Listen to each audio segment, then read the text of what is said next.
Gdynian satama Puolassa. On joulukuun 5. vuonna 1979. Kello on kohta 17.30 ja suomalainen irtolastialus MS Malmi tekee lähtöä merelle. Määräsatama Turku. Lasti 6570 tonnia voimalaitos kivihiiltä. Lähdemme mukaan matkalle.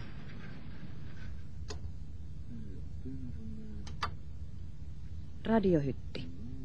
Laivan sähköttäjä ja samalla viihdepäällikkö valmistautuu viranhoitoon. Hiililaiva Malmin miehistö valmiina lähtöön. Jätämme Gdynian likaisen sataman 5. joulukuuta armon vuonna 1979 kello 17.20 Suomen aikaa. Miehitys 25 miestä, jäämatkustajana 1 nainen ja 2 lasta.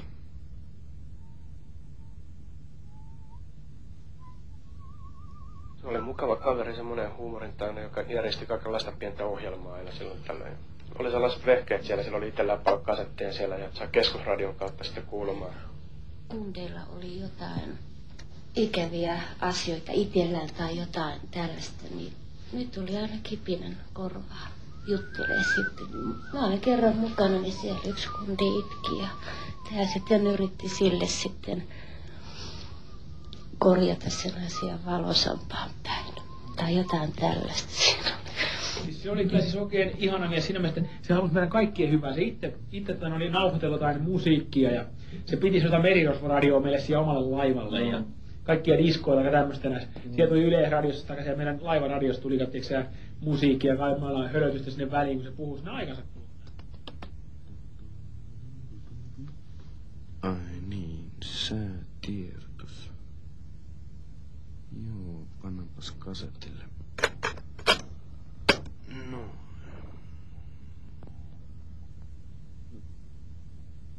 Kyllä tän pitäis Lahden pitkä.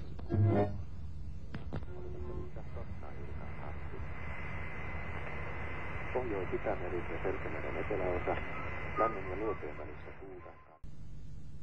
Vuorokautta myöhemmin.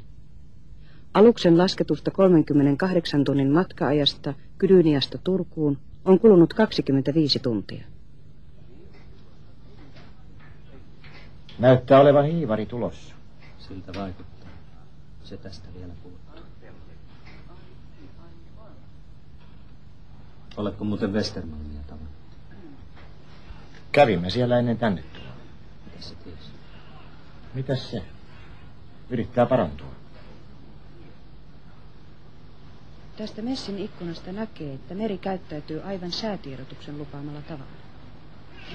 Voosu, Mansikka ja Ville istuvat Naamatusten. Vieläkö se siitä kirjoitti? Oli se vähän katkera. Laitoiko sen nimes sinne paperille? Mä olin lomalla silloin. Mä laitoin. Kippari sanoi jälkeenpäin, että sitä vaan pistetään nimiä kaiken maailman papereihin, vaikka ei mitään tiedetä. Mut kyllä mä sen tiedän, että ei se katsasta pahakaan tälle paatille tekisi. Perhana ja yhtä nimeä jäi vain. No voihan sitä katsastusta yksinkin pyytää. Soitto merenkulkuhallituksen tarkastajalle riittää. Ai, tota mä en tiedä. No miksei kukaan soittanut? Sehän syntyi niin kaikki suuret ajatukset tuolla Ventspilsissä siellä maissa ja siitä vaan sitten tultiin laivalle ja otettiin messissä ja käytiin kerää nimiä. Se oli ihan semmoinen yksinkertainen, että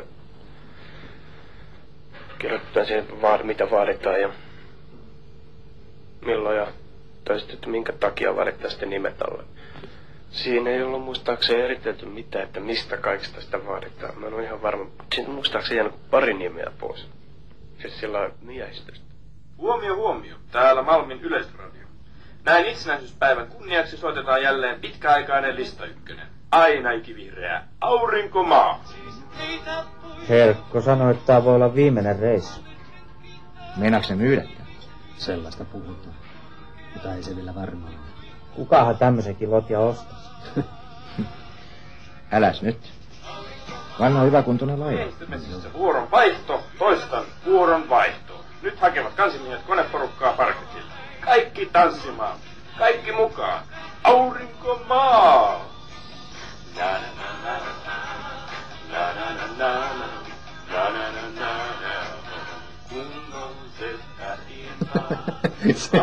Siellä on kipinä taas vauhdissa.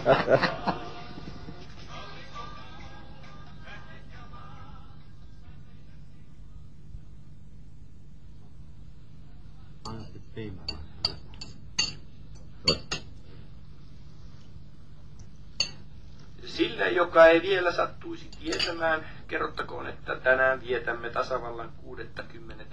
itsenäisyyspäivää. Ja tapansa mukaan Malmin keittiömestari panee panostaan ja päivällisellä on luvassa jotain todella suussa sulavaa.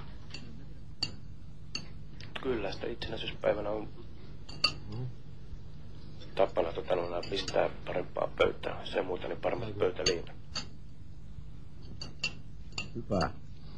Sais vaan pysymään lautasella. Missä ne konjakit viipyy? Kai se nyt tän komppanian tiedä. No jees. Liiankin hyvin. Mutta alkotilla kun oltiin, Kippari toi aina konjakkipullon pöytään isona juhlapyhinä. Ehkä tää meidän kippari ajatteli, että täällä on muutenkin vaikea pysyä pystyssä. Maitopasikaan ei pysy pöydällä. Menis se hyvä aine hukkaa.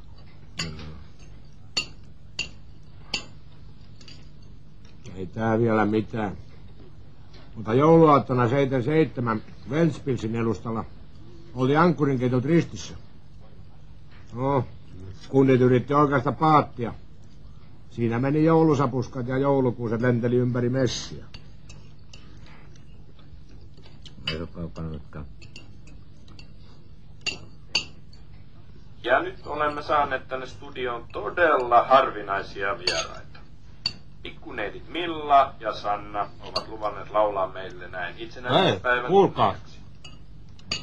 Tuijun tytöt on päässyt esiintymään radioon.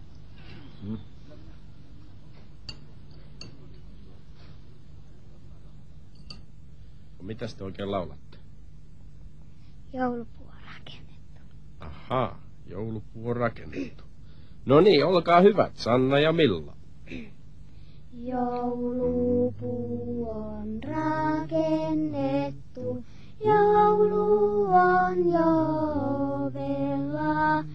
Namusia ripustettu on pikkuisen oksissa.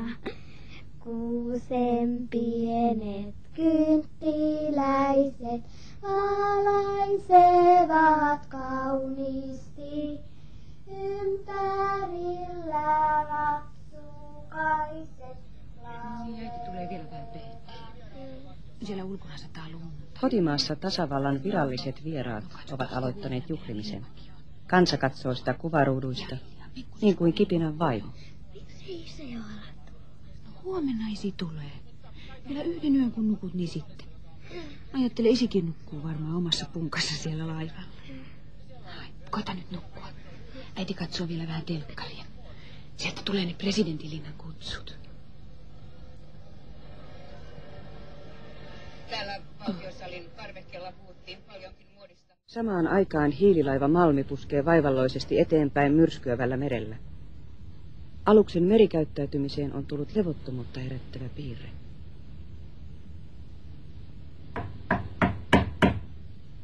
Kippari! Sopu täällä! Tulisit sä vähän prykalle? Mikä hätänä?